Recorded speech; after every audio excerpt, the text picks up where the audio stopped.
What's the bottom line when supersizing your business? Sharon Horne-Ellstrom here with an awesome graphic, written backwards, of course.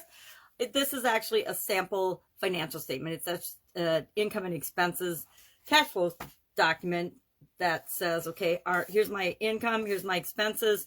What's the bottom line? When I take all my income and subtract all my expenses, what's the bottom line for a certain period of time? This is an American expression that was made up in the 1960s by corporate organization and by corporations to say, this is the bottom line. This is whether we're profitable or not. And so we always wanted to be in the black. We talked about being in the black a little bit back, in the red and in the black, meaning in the red, we're losing money. In the black, we're making money. And so I don't know about you, but I've always wanted my businesses all the time to be in the black. Have they been? Absolutely not. Sometimes we're in the red, and then we have to make quick changes and figure out ways to get back in the black. Now, there's a difference between, from a bottom line perspective, from any perspective, and profitability of cash flow, having cash, and our accounting records being in the red or in the black. I've experienced that. Depending on the business that you're in, that can happen as well, right? You might be cash rich, but your financial statements might have you actually being in the red by the time you do all your accounting and depreciation and amortization and all the things that we do, or all of the things our magical accountants do for our books and our bookkeeping and our taxes and all those financial things that I have long since not done myself. That bottom line, this is just a little graphic to represent. The bottom line is the number at the bottom of the page that corporations want people to look at.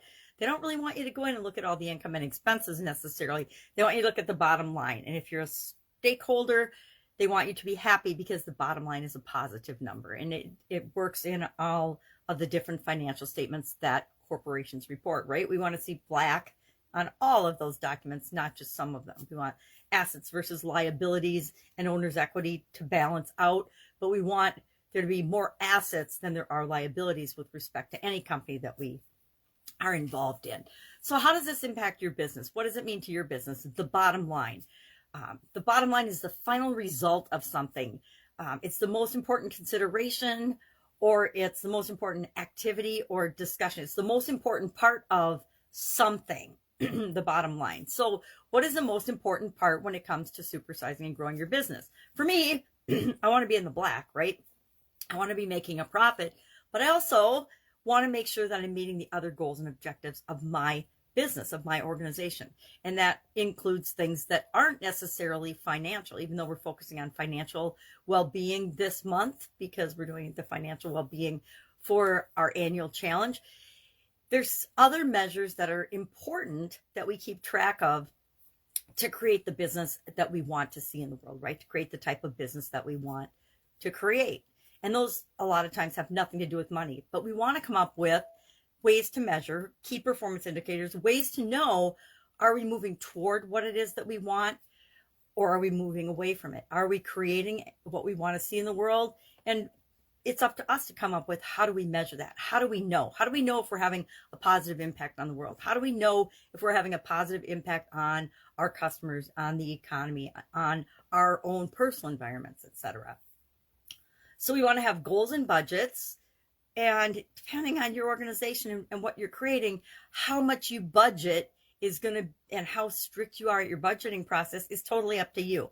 I've been in companies that I joined that were big, $100 million companies in corporate America that had no budgeting. They did no budgeting for the first 50 years in business, which I don't know how they did it, but they were super successful. And I entered the company just at the time when they were having to formalize certain things like budgets, bidding processes, etc.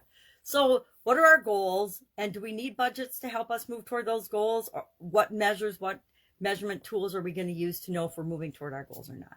And then we need to think about, with respect to the bottom line, our plan, our goals, our budgets, and the plans to reach those goals versus our actual performance. At some points, we have to look and say, are we on course to creating what we want with our business? So I would love to know your experience with this expression, this idiom, the bottom line. It's been around my whole life, so it's just been inherent, and I've been in businesses almost all my life. So bottom line, understanding the bottom line, knowing what your bottom line is, knowing what your results are has always been very, very important to me. Wondering your thoughts and your experience with this. Share in the comments below, and I will be with you tomorrow with another financial related idiom for this month.